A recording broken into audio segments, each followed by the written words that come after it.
The triggers that would detonate his life as a serial killer had yet to fully fall into place.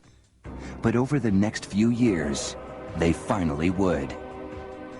We look so carefully in our quest to understand serial murder at what happened to the killer when he was a child.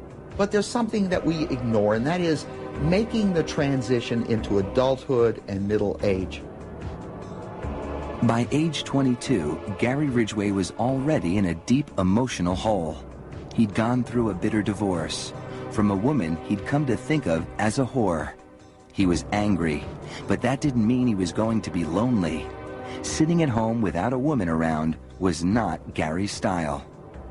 When people think of a serial killer, they tend to think of a loner who is unable to have a relationship, who can't hold a full-time job.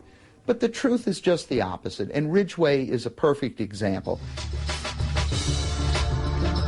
Just months after he and Claudia divorced, there already was someone else. Ridgway met a woman named Marcia Winslow at a popular singles hangout. Within a year, Gary and Marcia were man and wife. She met his needs. She was initially very subservient. She cooked for him. She provided sexual activity whenever he wanted it. They enjoyed sex anywhere and everywhere.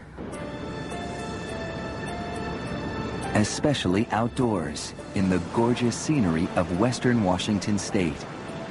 Gary liked to have sex outdoors in a variety of places along the Green River, in the tall grass there, in various locations along highways. He would just pull off the road and